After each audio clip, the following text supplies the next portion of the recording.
who don't know me, my name is Megan Pirtle, and I'm the manager for the Housing Solutions Project at Mattingly Edge.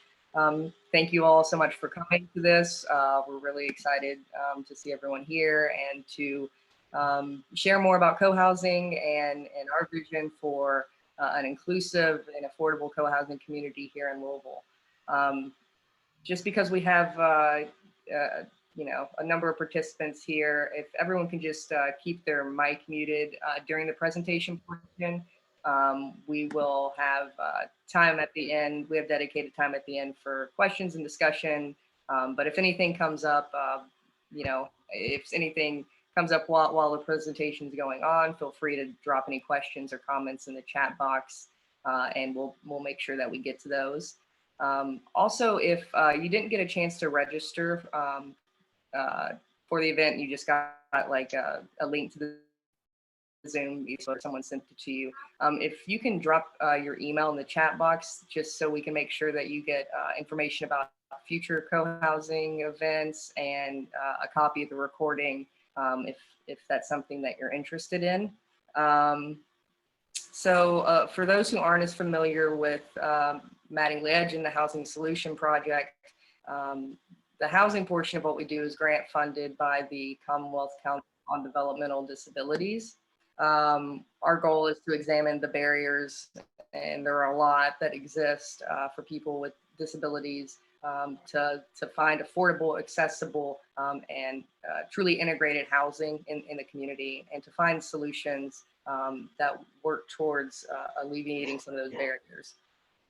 So as you learn more about co-housing during this presentation and its emphasis on social support and community and intentional design, you'll be able to see where that really overlaps and is in line with what our mission is.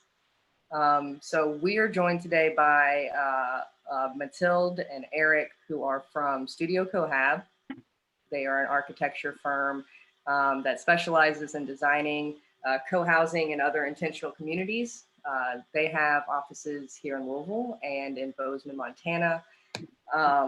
So they are the experts here. They know the ins and outs of co-housing and have been involved with developments really at all stages and seeing those projects through.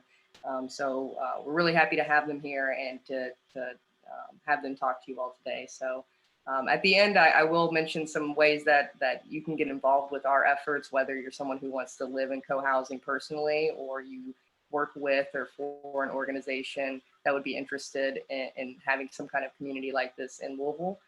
But at this time, I'm just going to go ahead and turn it over to Eric and Mathilde so they can get started with their presentation. Let me see. I think I need to make, who is it who has the, who needs to screen share? Is it?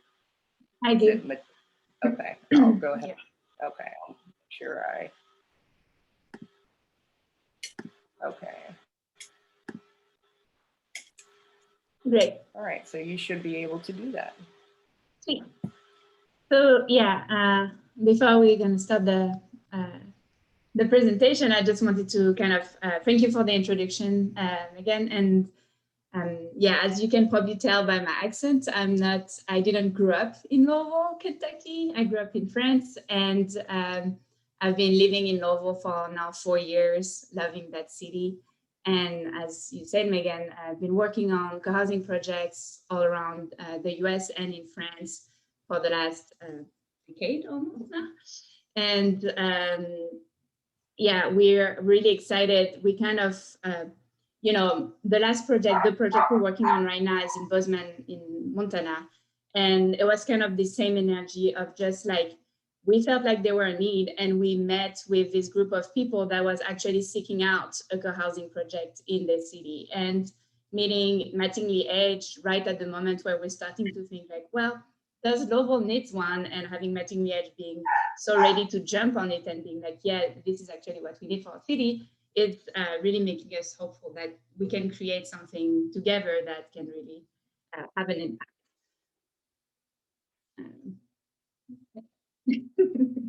All right. Well, I can introduce myself briefly as well. My name is Eric Bonnet. I live in Bozeman and am a member of the co-housing here called Bozeman Co-Housing. Very, wouldn't have guessed that name, right?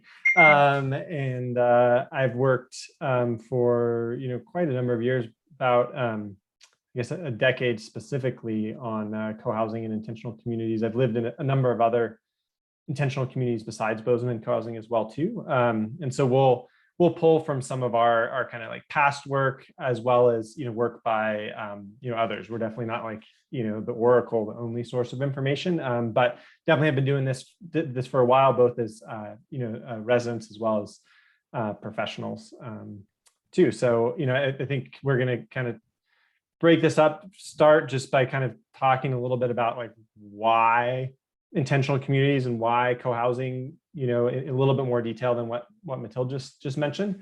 And then probably the biggest chunk of time will be on like, really, what is this co-housing thing? Like, what is it? And then the last piece will be a little bit about the kind of roadmap. At this point, it's kind of tried and true, strategy. And so there are definitely a lot of things that work well and efficiently and successfully to make successful projects. So we'll kind of talk over that a little bit.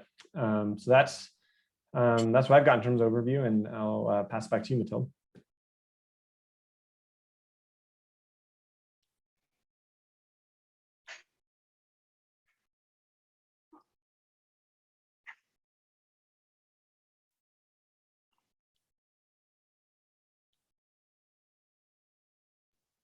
I was muted. So why is an intentional community? Not letting me. Okay. So I think we're kind of all aware that there used to be in a lot of cities places where people were able to walk to a gathering place and walk by each other and see each other on a daily basis and kind of have this social interaction that is not planned, when you don't have to, like have it on your calendar weeks in advance. You just kind of step on a bunch of your neighbor, and then the automobile kind of took over the way we've been building houses by really extending the cities and kind of I think becoming. the screen, sorry to interrupt you. I think that I'm not seeing your screen share. Oh. Okay. How's that now? Yep. Great. There we go. So we used to be able to gather, in places. The cities were walkable, and we were able to like run into each other, and the car kind of took over and spread out our cities, created what we call suburbias, where it becomes really impersonal, and really started to kind of design houses for cars. Like, all you can see on those facades are the garage doors, and you really don't run into each other nearly as much anymore. And we also created housing based on this idea that the mononuclear family was sufficient to create happiness and fulfilling lives. And I think more and more we all kind of realizing that we need more community than that. We need more than just the single family that we have. And the technology and all of the advances, as much as it's great because it does allow us to be in contact with one another, even if we're not right next to each other, it does create also this sense of isolation that can be hard to overcome. And with the COVID, I think we all experienced that this sense of isolation became even worsened. And we really wish today was in person. Hopefully next meeting will be in person. When we were planning this meeting, it seemed unrealistic to see each other with face to face, but hopefully we moving towards a world where we're able again together. And like all of those isolations in the way we're building houses, added to the fact that the building industry has actually a huge impact on global change, And the COD that is produced by a building has a real big impact. You know, that's downtown Louisville actually. So not that long ago, there used to be a lot of public transportation downtown in Louisville. People used to live closer to one another, used to run into each other, walk to work, walk to entertainments, and that was great. Also, I'm not saying at all that you know, the past was better.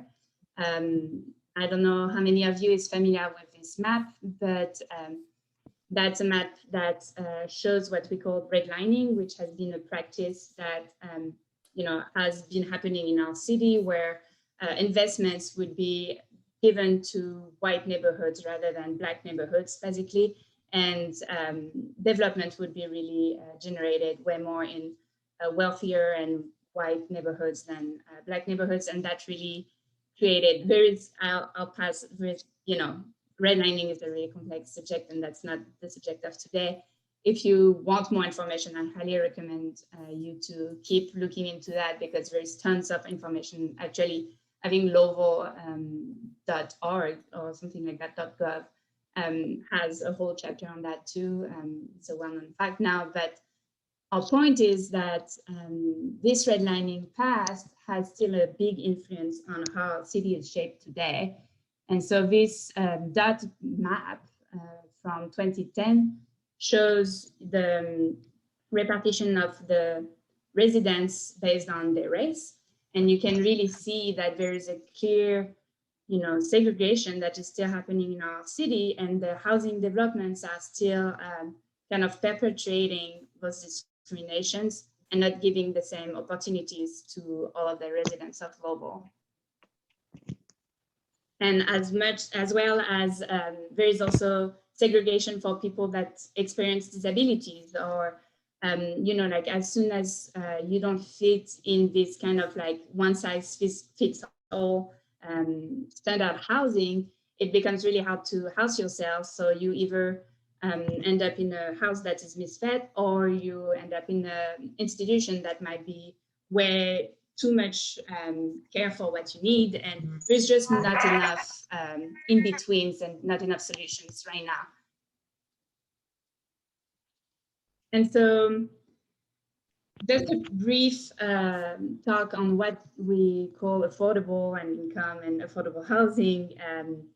Kind of briefly, it's affordable is based, because affordable can be affordable to anyone, right? Like if you're a billionaire, like $1 billion home is affordable for you. But the way we talk about affordable here in the housing context is that it's based on the income of the median area. So if you make less than 30% of the gross income with the mortgage and the utilities, that will be an affordable. So if you have to spend less than 30% of your monthly money on housing yourself, it becomes affordable. And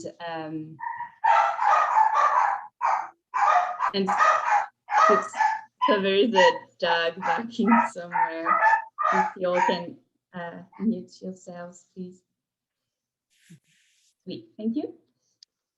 And so in our city, there is a big lack of affordable housing. There is a study that was conducted in 2018, and it showed that we need a big number of units. We definitely also, you know, as much as we need affordable housing, so houses to house people that earn less than 80% of the median income. We also have a big lack of workforce housing, which is the housing for people that cannot have quote unquote affordable housing because they make between 80% and 100% of the median income. So if you make just a little bit less than median, it becomes really hard to house yourself. And you know, it's becoming harder and harder in Louisville.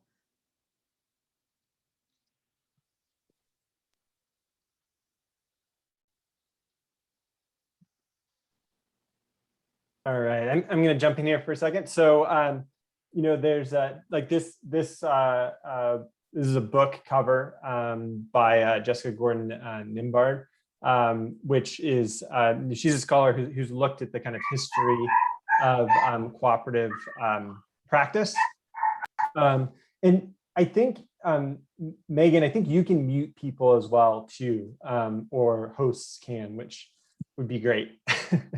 But anyway, so point being, Mathilde's laid out a number of different, challenges that exist in, the kind of housing infrastructure and housing world. If it's, institutionalized systems of oppression, lack of equity and accessibility, lack of affordability. And throughout really much of the history of the United States, cooperation has been a strategy that people have used when, for instance, the market is failing. And I would describe all of those three as market failures. If we think of, housing as a free market in terms of providing what we need socially with our housing, infrastructure. Also, some of the earliest intentional communities that Nimbard writes about were right around the Civil War, when African Americans were, no longer, some African Americans were no longer enslaved and were working together to create solidarity economies and more supportive, economic development models, fighting things like Jim Crow, for instance. So, this idea of working together, started, hundreds of years ago in our country, and this, the Federation of Southern Cooperatives and Land Assistance Fund is another example of, cooperative economic model that, exists today, in a little further south than Louisville, but, and they're focused primarily on Black organic farms, as an example. So, there's different sectors of the economy where, cooperation has been used to address these, these failures. And, I would kind of under that larger umbrella, co-housing being, one solution. And so, the idea of, the word co-housing, was originally taken from Denmark, this idea in Denmark that's now been, in the US for several, I don't know, 3 or 4 decades. And this is an example of, or a map of all of the co-housing communities, across the country. And what they all have in common is looking at, okay, our groups' goals and aspirations, what we want for our lives socially and in terms of community, is not being addressed, is not being provided for us by the market. And so we need to do it ourselves. And that kind of empowerment and taking agency starts to unlock, a lot of possibilities, of just because otherwise, kind of like default, especially spec construction, they're just kind of developers or, and architects are just kind of imagining who might live there, right? But when we have the real people in the room, we can talk about real goals, real needs, and what a physical environment would look like to support, healthier, more effective, more fun, more affordable social environment as well. I think. And so, yeah, I think like one other thing we just want to kind of point out is that, although there's this like broader, like kind of multiracial use of cooperation to address especially economic problems, because the kind of word co-housing movement started in Denmark and moved here and has largely, not exclusively, but the majority of the communities are in majority white neighborhoods. A lot of the images we have that are causing specific, but not all of them, but a lot of them, look pretty white. And I think that is something that this project specifically is trying to address and change. And I think similarly, a lot of the cooperative movements and cooperative businesses that have been built around economic solidarity in African-American communities have also been kind of focused on, on Black communities and Black people. And so I think what this part of what this project is trying to do is be more inclusive than, the vast majority of precedents have been. So. Yes, thank you. And so now let's talk a little bit about what is co-housing exactly. It's often, people get a little confused. I hear all the time when I say that I work for co-housing projects that, oh yeah, I remember I used to live in a co-housing project when I was in the university and things like that. And so wanted to kind of clear up this confusion. A co-housing is not a co-op, or it's not, it's not an individual house. It's not neither a kibbutz or a compound, because each family has their own space, their own privacy, and fully equipped units, as well as sharing some amenities.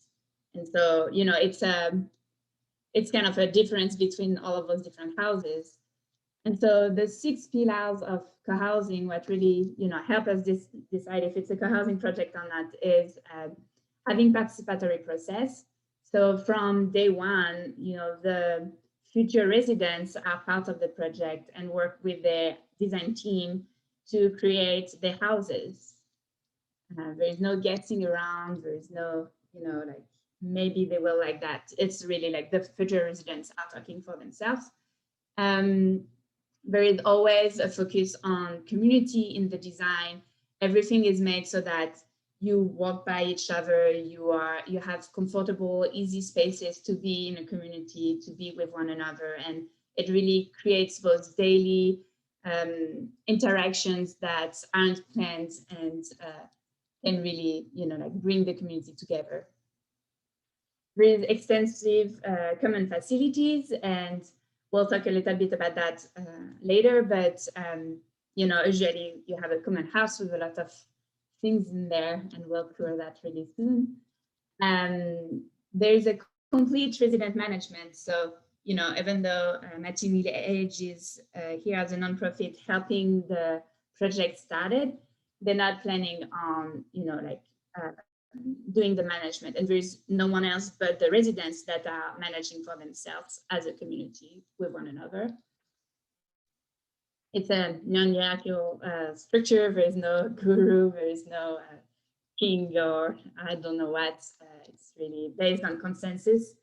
And there's a separate income sources, and that means you don't try to make money with your co-housing projects. This is really where you live. This is not your work. You probably try to save money together, though. And also, that said, like, it's not uncommon that some people hire one of their neighbor as their handy person, or, like you save a lot of money in a lot of ways because you have extensive common facilities, for example. And so you don't need as much in your own house because you're sharing a lot. And so even though it's separate income resources, it doesn't mean, like there isn't kind of alternative economies that are going on in co-housing projects that make it more affordable for everyone. And so there's all kinds of different co-housing projects. There are some that are intergenerational and some that are only for seniors. There are some that are in urban areas. Eric pointed out earlier when we were rehearsing this show that that doesn't look really urban, and it's actually in pretty much in downtown Lyon in France. It's a really, really urban area, but it's just because they put resources together, because they were able to save money on a lot of different things. They were able to create this environment that is actually really exciting, even though you're in the city. And there are some really rural co-housing too.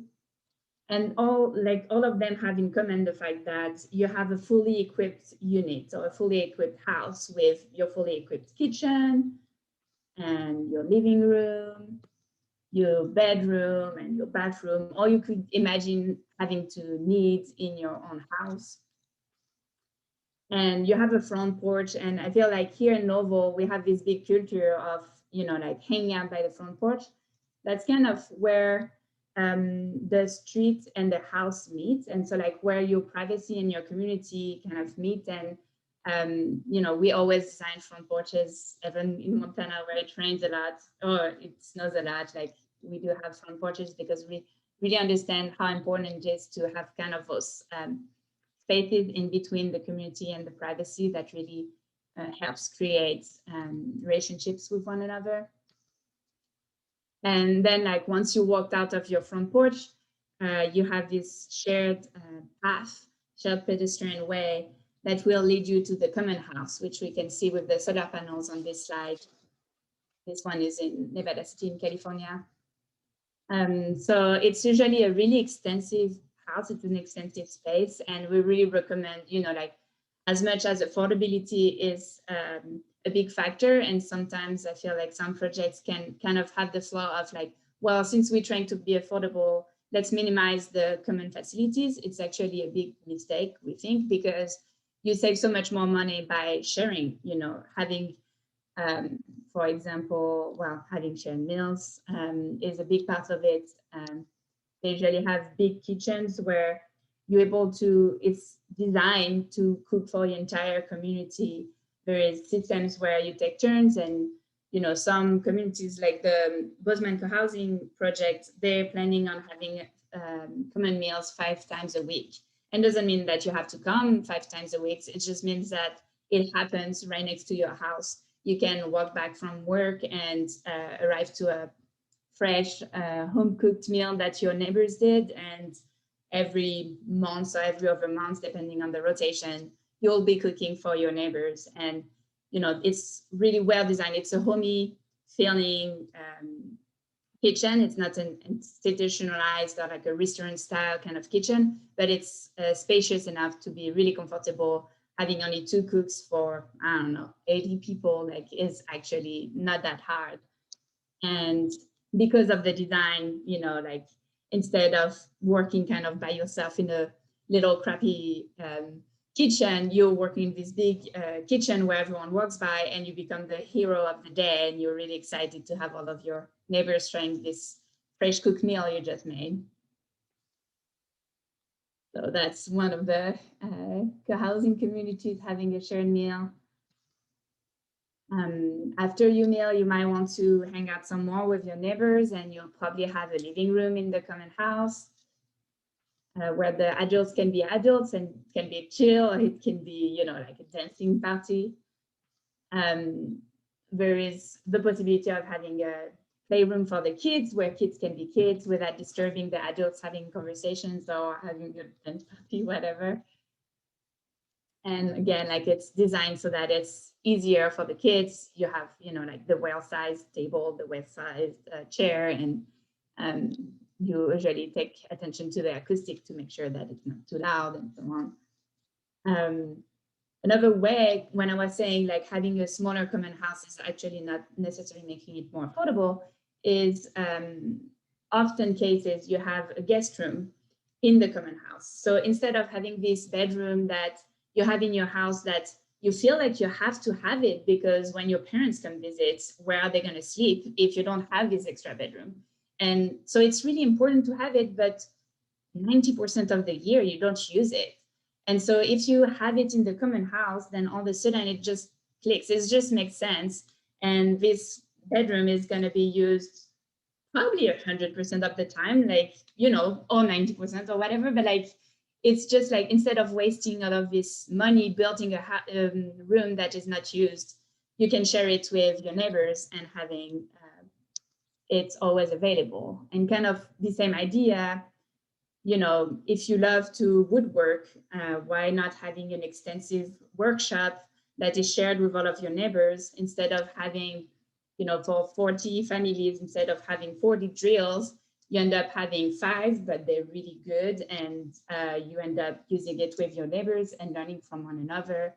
And you end up being able to have, like, for example, here, like the table saw, which you probably wouldn't have enough space in your home, but since you're sharing this facility with your neighbors, it makes it possible.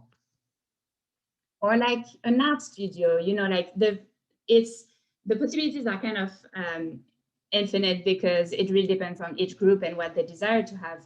It's just like, the idea is that you will be so much more willing to paint if you have a studio than if you have to take out of a box all of your painting equipment every time you want to and put it on your kitchen table or on your living room table and then putting it back up and so on. Like, here you have a space where it's just easy and convenient and fun. And so you really design for the life you want to have. So together the people like decide which kind of fun they want to have, and then they make it happen. I feel like the transition from fun to laundry is a little bit tough, but it's the same idea, because you pool resources together, you're able to have way better, way more efficient laundry machines, for example. And, that's actually a really popular one in co-housing projects. Like often people actually do hang out. As you can see, this one even has a football table because it is kind of a daily errand that you have to do. But because you're doing it with your neighbors, because you're doing it in a cool environment, all of a sudden it's not as much as a chore, but just, a good excuse to go hang out and see people. And so, again, like and that's just a few of the examples, but you probably can't afford a swimming pool in your own house, but you might be able to afford a swimming pool if you divide the price per 30.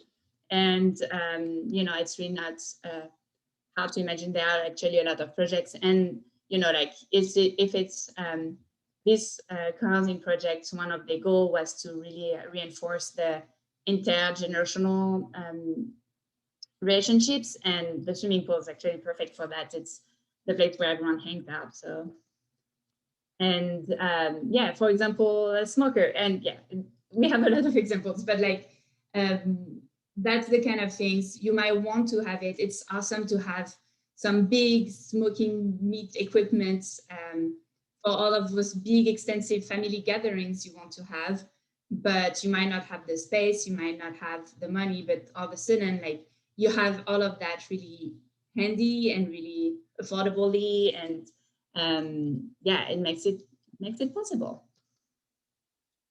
And there are a lot more than just a swimming pool and a smoker to be had once you start to pull resources together.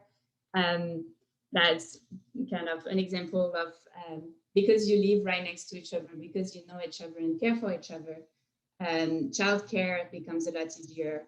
Carpools, like having a carpool from the soccer game or the football game or whatever, becomes a lot easier because you live close to your neighbors, you can care for them, and you see them often at the common meals. And so you talk about, what could make your life easier, and it just does happen. And you create traditions together. This one, for example, they have 4 different colors of houses, and they decided to create this Olympiads where each color of house is a team. And so this yellow team member is running for his team and trying to win the big prize of the year. And, there's 1,000 different traditions. Each co-housing communities has their own different traditions, but kind of the idea is that you recreate all of those things that you wish you had, but make it possible. And also you have all of the privacy you want. If you don't want to join, you're more than welcome to just stay at home. There's nothing wrong about that. It's just creating more possibilities. And so, it is greener because it's usually developments that are a lot denser. So you preserve a lot of land. Like, for example, this one, that's Nevada City too in California. They decided that all of this south part of the lot was too beautiful to cut down the trees and to not have the kids play in this really nice little forest. And so they decided to, pull all of the houses north and get closer together. And because you care for one another and you know each other, it's not a problem to be a little bit closer. And again, all of those, if being green is the goal of your community, actually the co-housing project in Bozeman is going to be hopefully net zero energy. And that's only possible because it's one of their strong goals. But once you put resources towards it and, pull your resources together, it's possible. And again, kind of designing for the life you want. If that's how you store your bike, you will probably not bike every day. But if you're big on biking and your community is big on biking, your bike storage might look like that. And so you will run into each other going to grab your bike. It's easy, it's convenient, and you probably will go on bike rides together way more easily. And so this community, for example, the blue building on the left is the bike storage, and the person taking the photograph is standing in the common house. And so you always see if someone is going on the bike ride, and you can always tag along if you want or not. Sometimes you just want to go on the bike ride by yourself, and your neighbor will tell you that they don't want you to join, and it's fine. But it's just more possibilities again. How do you make it happen?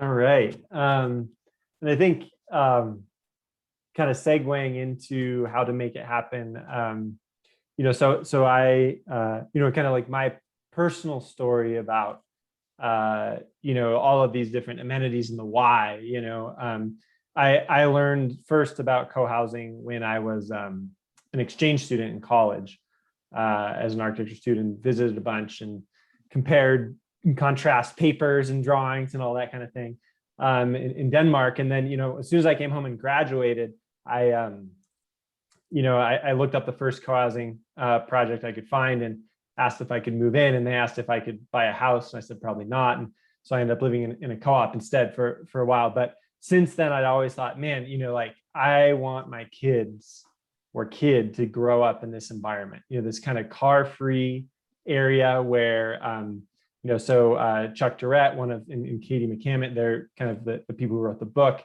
on co-housing. Both Mathilde and I worked for Chuck, and they talked about their daughter walking to the neighbor's house when I think she was just about able to walk, like 2, because there were no cars. They knew everybody. There's this kind of idea of eyes on the street. There were, lots of neighbors around who would, care for her safety together.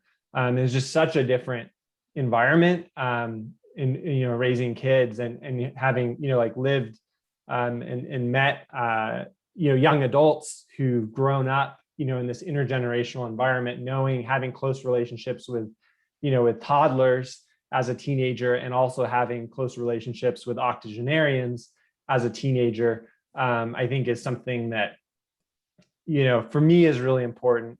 And then that I've seen is just create these kind of incredible young adults, something that I wanted for my kids, I guess. And now I have a 9-month-old, and we're starting construction in the fall, so pretty close.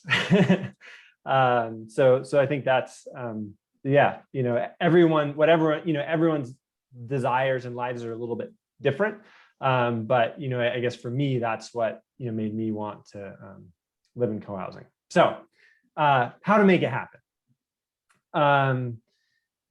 So I mentioned earlier that there's kind of like a process that's been developed and honed over years, and it's like, okay, why are we showing this picture of a weird park, right? It's because of the desire paths, right? Or like these kind of dirt paths where it's like the designer is like, yeah, everyone's going to walk at 90-degree angles, and the people are like, no, I'm not. I want to go over to that that park bench. I'm just going to walk there. I'm not going to walk in these 90-degree angles. And so I think that is the design of this park did not include in a deep way involvement and understanding of the way that people are actually use the space. And that's something that's very different in the way that co-housing is designed, where it's a participatory process that engages the future residents from the very first steps. So this is a workshop that I helped facilitate in Port Townsend, Washington. And these are not the architects. These are the future residents experimenting with different ways of laying out the site, and kind of these ideas like what Mathilde talked about earlier, like, oh, does it make sense to spread our houses out over the whole site, or maybe cluster them together so we have meaningful open space? Like my community, for instance, we're lucky enough to have, we have about 43 homes on 5 acres, and an acre of that is open space. There's a riparian, like a creek where bears walk, deer walk back and forth, and then we're going to have over an acre of kind of farmland, arable land, and then the middle area is going to be like a green space that in the winter we can freeze and turn into an ice skating rink. So and then we have each home has a yard, but they're maybe half the size that we could have had if we'd spread out all over the place. But I think everyone who lives there is way more excited to be able to go like ice skating, see bears, and grow carrots instead of just have an extra 10 feet in their backyard. So that's the kind of thing that's experimented with at that kind of site planning workshop. So yeah, and so the first step of all of it is finding a site, and so that determines you like how dense, they're causing projects on an acre or two that are more like one big building, as opposed to a lot of the ones we've showed here that are on maybe 2, 3, 4, 5 acres, where you can kind of spread out and have more ground space. And and then as we showed earlier, definitely like the kind of racial kind of spatial patterns, if because one of the stated goals of this project is to be more inclusive, where that site is picked relative to the surrounding neighborhoods will be important, as well as having access to public transportation, as an example, makes it far more affordable and inclusive. So lots of different factors that go into kind of picking the site and getting control over it, buying it. So then the kind of first step after having a site is this is kind of the raw material from a workshop of figuring out like what are the goals and needs of the group. And that's where it really starts. It's kind of like, okay, like what's blue sky brainstorming everything we could have, and then what are real top priorities that need to guide us. And that's something that we as the design team and the group come back to over and over through the process to kind of like a North Star to guide through all the different steps. And so we call that a design program in kind of architecture speak. So then, after that, this is, kind of back to that kind of block exercise of like experimenting with different ways that those kind of design criteria can be manifested physically on the site. Next slide. Perfect. And so, I'm going to have a couple slides here that are just showing different, different kinds of priorities, right? So this is that project in Port Townsend. They love playing bocce ball. So this is actually like the fire department made them have a turnaround for the fire truck, but they're like, usually that's just like a big sea of asphalt, right? But they're like, no, we can do better than that. We're going to make this a bocce ball court, as well as the way that we get to our houses. And so this is, a couple of the founders playing bocce ball after they moved in. So that's one example. This is a project in Spokane, Washington, and so they were definitely kind of like pretty excited about the gardening aspect. And who was it? It was Isaac, I think, who wrote in the chat this idea about shared housing. The house on the right side is actually very similar to what Isaac described, where it's like it's a shared house within the larger co-housing community that provides kind of like more options and more diversity in terms of the, so me, 22-year-old just graduated, 21-year-old just graduated from college. If I called them up, they could have been like, well, maybe you can live in, in that house, right? So that's, and then the kind of bit in the middle is kind of open space and a beautiful kind of orchard that they're preserving. Next slide, please. So yeah, this is kind of an example of another co-housing communities, kind of more like straight up farm area, is another way that the values can be expressed. After the site workshop, the next workshop that we do is focus on the common facilities. A lot of times people, so after common facilities, we focus on the private houses. It's actually really important that we start with the common facilities, because of, this, like what Mathilde said earlier, right? It's like, if you have maybe 2 guest rooms, like this is what our family decided is like, we only need 2 bedrooms in our house, one for us, one for the kid or kids. Because when the in-laws come, they can stay there. If there wasn't that, that guest room, we might have opted for a 3-bedroom house instead, right? So it's like, before you really know what you need for your private house, it's important to figure out what the kind of common spaces are. So and I think this is yeah. So yeah, this is an example. Just like one, lots of little details. Sometimes they seem small, but like the way the windows open, or in this case, if you go on to the next slide, we picked specific light fixtures that could get raised up for concerts and dancing in this space, because that was something that, this community, they would start their meetings with singing, and so that was important to kind of build into the way that, the physical infrastructure would support their life that they wanted to have together. Next slide. Great. And here's another example. This is Nelson, British Columbia. They live in the middle of the forest, super into kind of, the whole basement of their common house is like food preservation, processing, storage, stuff like that, right? And next slide, so let's see. Yeah, great. So, and here they're, like, I don't know exactly what they're doing, but big logs, processing, forestry. So, it's like suburban Sacramento, their project was, focused on a swimming pool. Nelson, theirs is focused on, hanging the deer up and skinning it and processing the meat. It's different cultures, different needs, different physical infrastructure that supports those cultures and what they, want for the life together. Kind of moving forward, ultimately, it is a bunch of stuff, right? So this is, example of, in each one of these products, for instance, like the little blue and orange thing is a acoustic insulator for the pipe, so that, even, living in attached housing, which Mathilde mentioned before, is much more energy efficient, much more cost effective.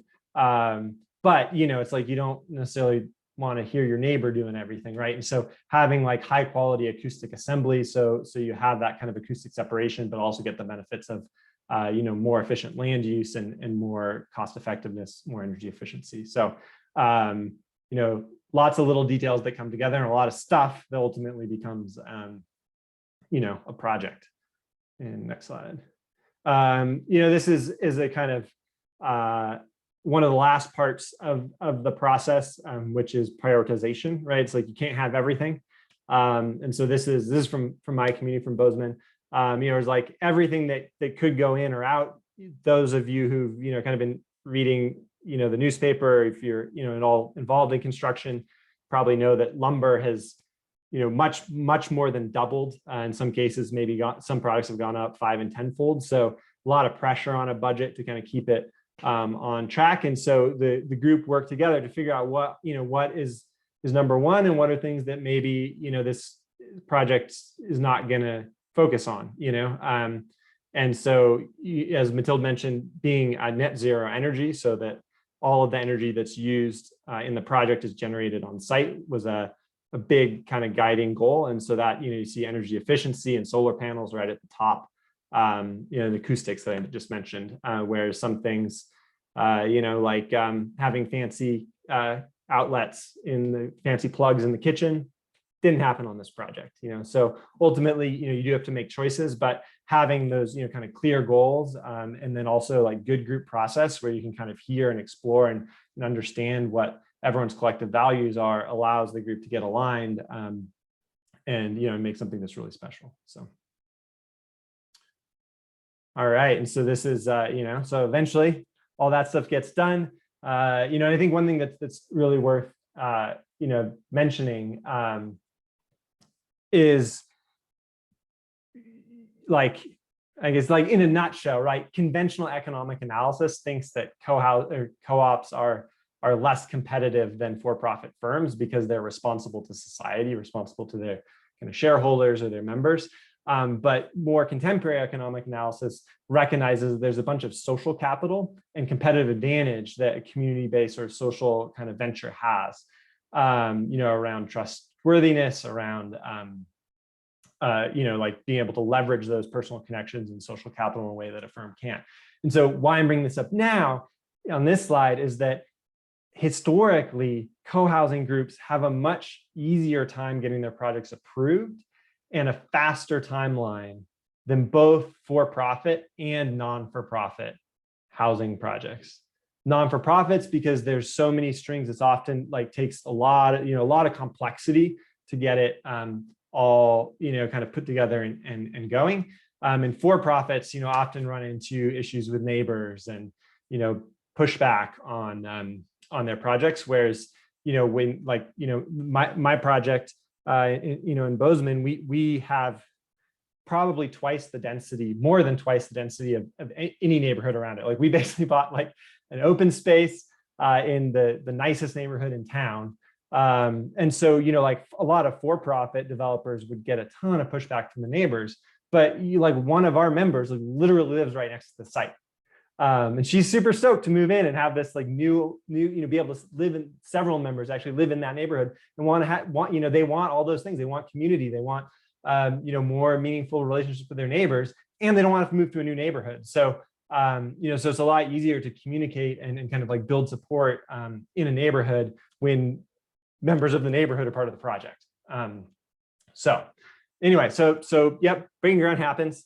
And construction happens. It's this part of it is pretty similar to most other construction projects. Definitely, affordability, or even just kind of like hitting a market rate in housing these days. We try to leverage a lot of the efficiencies with, in this case, what we call kind of production construction. So, it's like this crane's coming in and just boom, boom, boom, laying all the trusses on the roof. So that, that is the way that non-custom housing is built. And so kind of being able to, we try to kind of like leverage the pieces that are kind of tried and true and efficient, but tweak them just enough so we get, the really good kind of unique results that we're looking for. So it's a little bit of a kind of like dance there, I guess I would say. But definitely, you don't want like poor quality for sure, right? Which not all production is poor quality, but that can happen if it's not well attended to. And also, custom construction, blows the budget. So it's impossible to have a, very inclusive project if people are paying, twice as much per square foot as, your average home. So that's that. And then, eventually it's built. Everybody gets to move in and, ideally live happily ever after. There's kind of like a whole social side as well too, of kind of like building the group's ability to work together and, decision making and, all that kind of thing that we're not focusing on in this presentation, but is definitely a part of the process as well too. And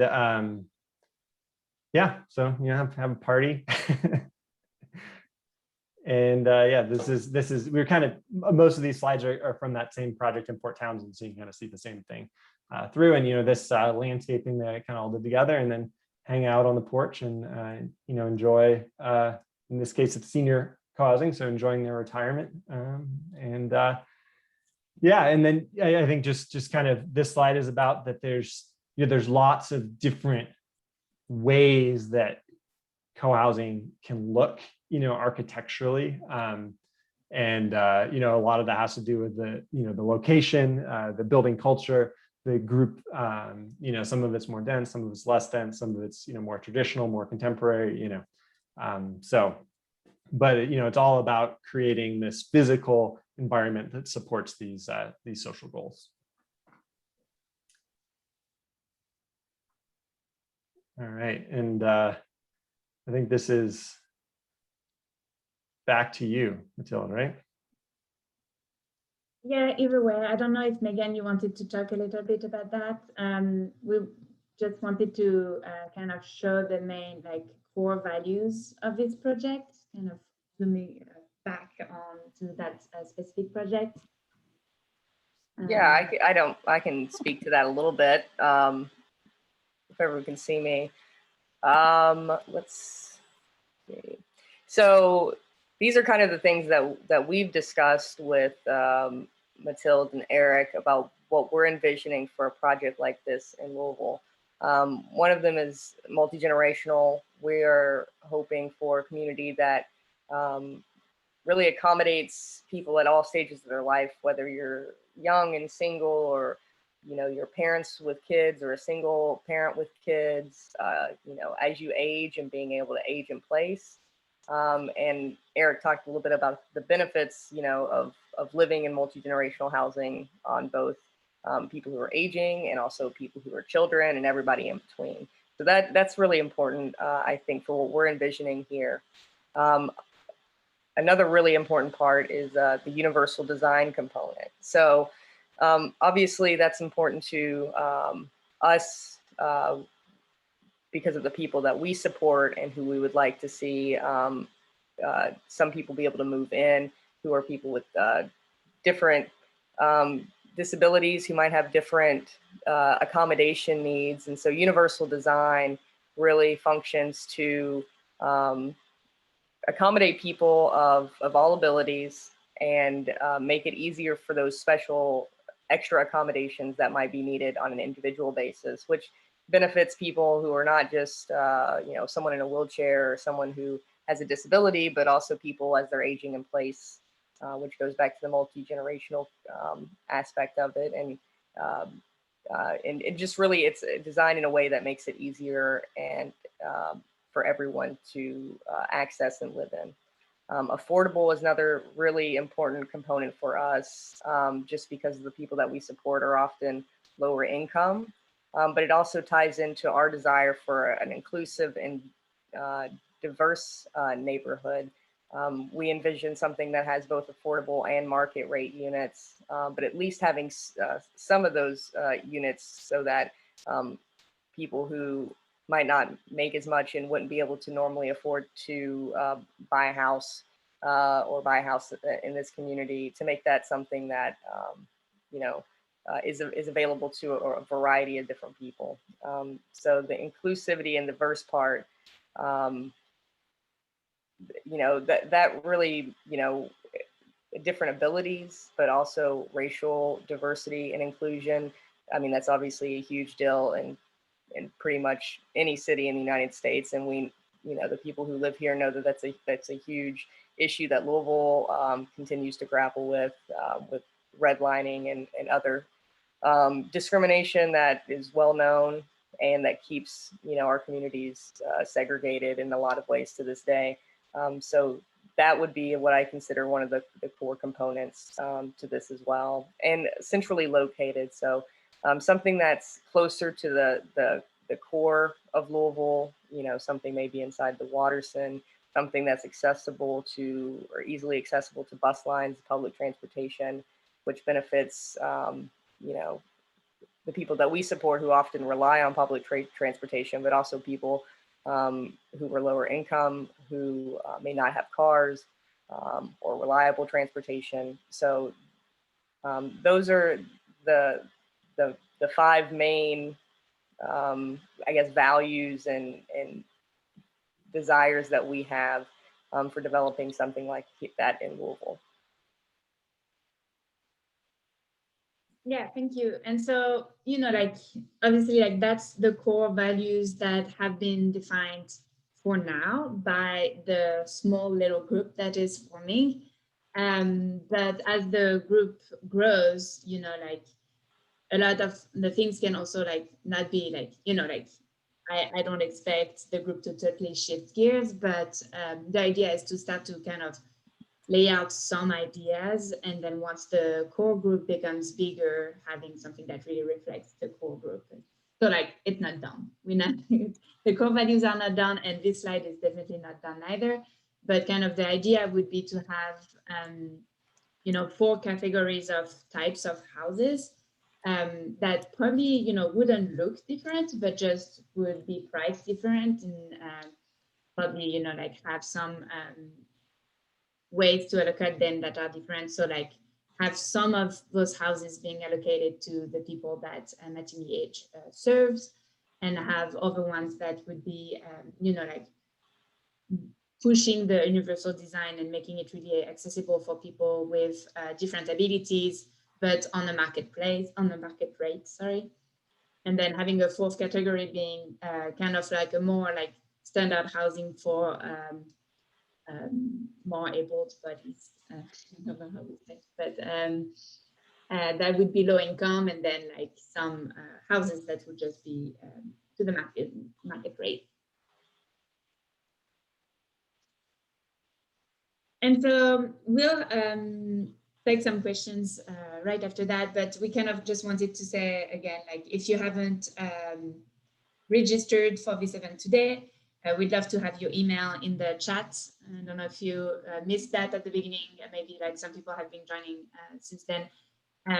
So having your registration and or your email in the chat would allow us to keep you in touch with the next event. We're definitely excited to meet in person and to start to create all of those fun events and all of this community we've been talking about, and kind of create that group and make it happen.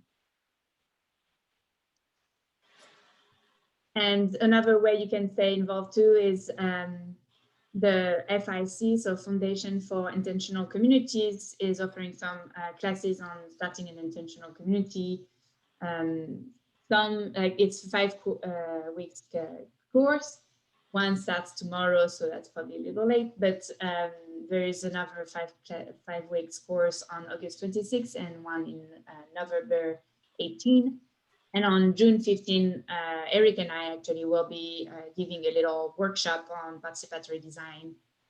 So yeah, you can look at, the ic.org website and kind of see if you're interested. But that could be another way to kind of continue to explore what is co-housing and what is an intentional community. And thank you. And yeah, we'd love to hear